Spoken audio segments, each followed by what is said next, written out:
I'll share. So, hello world. This is your host, Gulmakai Saleh, the founder and creative director of the Golden Tree of Good. You're watching Listen to Understand with Gulmakai. Through this webcast, we want to promote goodness through understanding. We want to empower our audience to break the cycle of conflicts by creating an environment where there is an understanding amongst all people through the universal message of the Golden Rule, which is to treat others as one would treat oneself. Today, we have Jessie Sutherland, who will speak about how tending to our belonging can transform our world. Hello, Jessie. Good afternoon. It's wonderful to be with you and everyone out there. Thanks for being with us. She's saying good afternoon because she's all the way in Canada, and we're here in the United States. Philadelphia, so we're Eastern time and she's Pacific time. So she's all the way joining us from Canada, which we're so happy because she has so much knowledge to share with us. Let me do an intro. Jessie Sutherland has a master's degree in dispute resolution. She is a TEDx speaker, director of Intercultural Strategies, Adjunct Professor at the University British Columbia School of Community and Regional Planning. She's the founder and innovator of the award-winning Finding Home, Neighborhood Dialogue and Capacity Building Program, and author of the book Worldview Skills, Transforming Conflict from the Inside Out. Jessie Sutherland was nominated for the City of Vancouver's 2014 Remarkable Woman Award. Wow, great job. Celebrating reconciliation, honoring women, and building understanding and empathy between people. My kind of person. She's amazing. Currently, she's working on a contract with the United Nations Educational, Scientific, and Cultural Organization for Mahatma Gandhi Institute of Education for Peace and Sustainable Development. So she's creating a global curriculum, which she will talk more about it. So there's some fun facts about her, but I'll let her share that because I've been doing a lot of talking, as always. So please tell us, you were on TEDx White Rock and spoke about how to belong in a rapidly changing world, which was an amazing talk. I've listened to it probably 4 or 5 times. Please tell me more other things about yourself, your hobbies, your family, what you do on your project. Well, I have a wonderful, fiery, red-headed daughter who keeps me on my toes, and that fills a significant part of my life. And we love being out in nature. We love gardening. We love swimming. We love being with people and cooking. And then my daytime work is I do a lot of speaking and speaking and training packages for organizations that are really serious about building a culture of belonging. And I do that through building capacity around engaging diversity. Yeah. And when you do it right and build that culture of belonging, then watching the magic happen with unleashing all the dormant strengths and talents. Mm-hmm. Wow. So that we can make the world awesome together, right? Yeah, we all do our parts. You're doing your part in Canada, and I'm doing it right here in Pennsylvania. It's amazing. So a big part of my work is using this belonging lens to look at any given social problem, and through that lens, reconnect people to their core values and to the relationships, so that we can create the world that we want to be in. Mm-hmm. Beautiful, beautiful. So can you please give us a brief introduction to today's topic, how tending to our belonging, it can transform our world? Well, I've come to it. I've been working on this all my life. Like in my TED Talk, I described I was placed into foster care right at birth. Mm-hmm. And different early experiences has given me this particular sensitivity and attunement to a sense of belonging for myself and others. And through working on social issues for decades now, I've come to see this lens at this time in our world as particularly valuable. That when we really think about it, at the root of any social problems, you'll find, or the heart of any social problem, you'll find a group of people who feel pushed out. And I strongly believe these people are the experts because they know how they were pushed out and what values were eroded. And when we work to restore, in the process of being pushed out, our voice is usually trampled on, our worldview and perspective. And so the primary work is to restore people who've been pushed out, their voice, their agency, their sense of competence and confidence. And as we build their leadership, it also is important to teach the rest of the community how to listen in a new way, because often it's a new perspective that typically people have pushed out. So there's the people that are pushed out, and then there's the people pushing out. Yeah. And then there's people that are just bystanders, not really realizing it's going on because maybe they're seeped in their own worldview. So it's a two-way process. There's the building up the capacity of people who've been pushed out, and then there's teaching the rest of the community how to listen and actually revel in the incredible talents that we've been missing because of this squashed voice. Wow.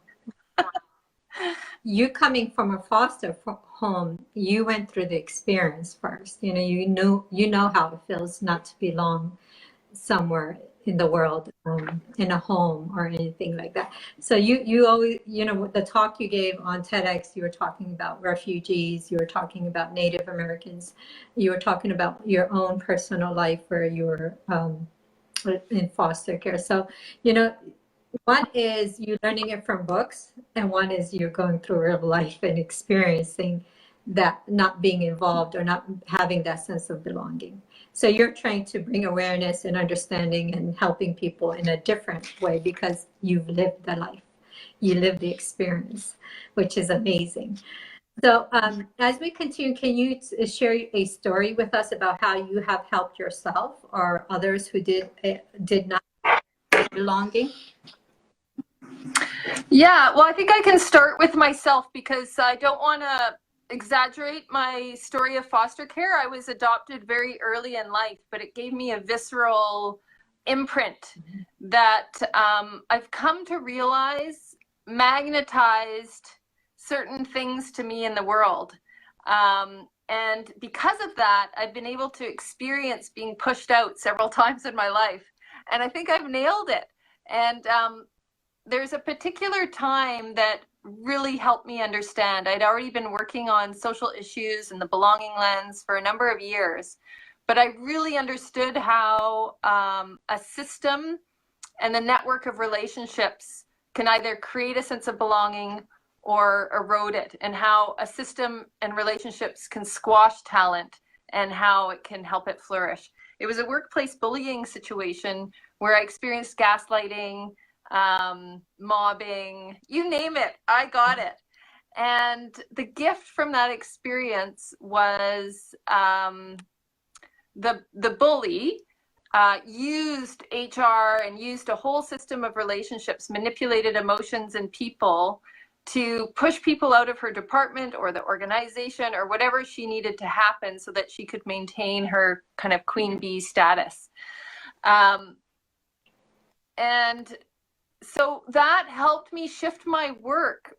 Before, it was really around empowering the voice of those that have been pushed out and supporting their leadership in the community. And I had focused less on the system change and all the relationships around it. So I'm so grateful now to that experience because I can see when there's a system that is fostering exclusion and what are the pieces that need to be in place. So there needs to be anonymous feedback loops. There's certain ground things that need to be in place for a culture of belonging to exist. And there needs to be behaviors and systems in place that ensures exclusion. And when you look at what's happening in the world, we are in an epidemic of systems of exclusion. And so there's so much opportunity to shift it.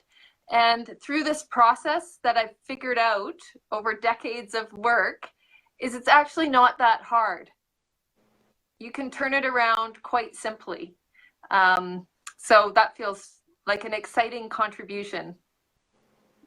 Wow. Yeah. Thank you for sharing that part of your life and the experience you went through. I hear a lot of adult bullying these days, you know. How can we set a good example for our children when we, the adults, are not behaving? It's sad, you know, even leaders are becoming bullies, and it's setting such a bad example for our children. And there's a lot of bullying going on in the workplace. I think it comes all the way down to parenting, raising your children correctly, and making sure they don't become adult bullies. So yeah, that's another topic to discuss. But well, I would actually like to jump in because I think that's one piece of it, but there also needs to be bully resilience and shame resilience. So I think our family systems and our school systems are set up to foster systems and behaviors of exclusion. So I can give you a current example. In my child's school, she was making a potion at lunch, a magic potion, and decided to cut off a little bit of her hair, and then the other little girls cut off their hair. And when the teacher came out, she was put in front of the class, all 4 girls, and accused of peer pressure and was blamed for it. They had to sit on a carpet, and they felt shame, and later no one would sit with her because she was accused as the bully. And and then that's wrong. 2 of the little girls' mothers, parents got called, notes went home, and 2 of the parents told their kids they could no longer play with my daughter. And this was, if you look at the essence of my daughter, she's 7, but she already knows. She told me, we read this book called The Lupin Lady, and the moral of the story is you have to leave the world more beautiful than you found it. Yeah. And she's already said she wants to leave the world. She knows how she'll leave it more beautiful. She'll bring more creativity and get people to do art together. So in that process, my shame resiliency work with her is, we do not want to, that message could get embedded in her that if you are creative and bring people together for the most magical, cool thing on the planet, like making a potion, yeah, and a spell, that could get squashed, yeah, if we don't intervene with shame resiliency. Yeah. And so I believe all are the timeouts, the shaming in front of people, all the ways that we frame children's behavior is in very small but profound ways. It's the things that happen to us before 10 that give us certain imprints that we will either perpetrate in our life or we will accept as okay. True. Yeah, she's so creative, you know. I love creativeness. When it came to my children, I said, go become creative. The living room will be all mess. But yeah, I said, you have to clean up afterwards. So we should. Well, the thing is, so with my daughter, there is a learning curve for her. But if we use a strength-based, when we realize when people are excluded, shame is a huge piece. True. So a lot of the piece is transforming shame into dignity, restoring dignity. That's a key piece in the process. And in the process of being excluded and filled with shame, we often lose our confidence and our sense of competence. So how do you, in a child, foster, what is the wonderful thing is that she had this creative, awesome idea, which isn't the awesome thing is she probably was so excited that she was encouraging everyone to do the same. I wasn't there. She has a different version than everyone else. I wasn't there. So I can imagine, though, that she needs to learn the spectrum of communication. You can be aggressive, passive, or assertive. Sure. So I'm in the process of explaining and pointing out when she gets excited, it can come across as directive. And so how can she take care of her needs and that of the other, you know, as well as, so there's communication, but then there's also leadership types. Does she want to be the boss kind of leader, or does she want to be the leader that support from behind, that supports the amazingness of others? And so even though she's 7, she's ready for this. She's all over it. So does she get a timeout and get shunned and told no one can play with her? Or do we work with that creativity and give her a new challenge? Yes. Yes. I mean, I wish more people could think like that. It's just, they need the proper training. Teachers need the proper training and to be able to put into practice what they learn in their training. So it takes time, and it takes people like you to make that happen, and which you're doing is great. So continue with our interview. What are your thoughts about assimilation and integration? Can you please define the words before we continue to the question? Well, I see assimilation as sort of fitting into a culture, and maybe and integration as maintaining your own loyalty to your own culture, and fitting in at the same time. I also am very aware that systems of exclusion foster binary, polarized visions. So we're either for something or against something. It's either integration or assimilation. It's either this or it's either that. And I really think the work of our time is to combine the polar opposites. So I'm a big believer that every culture has a unique window into the world, not just with their culture, their work, their food and their festivals and this and that, but how they see, how would they believe about how the world began from the beginning of time and how humans should organize ourselves accordingly. And each piece is a little window and a piece of the puzzle of this great mystery of being on planet Earth at this time or ever. And when we lose that, we lose an important piece of human knowledge and understanding. So I'm a big believer in creating conditions for different worldviews and different perspectives and cultures. At the same time, I think there's confusion in the world around what is a worldview. Some people consider our worldview to be some of the violent, well, we don't want the terrorism and this and that. I would argue that's not a worldview.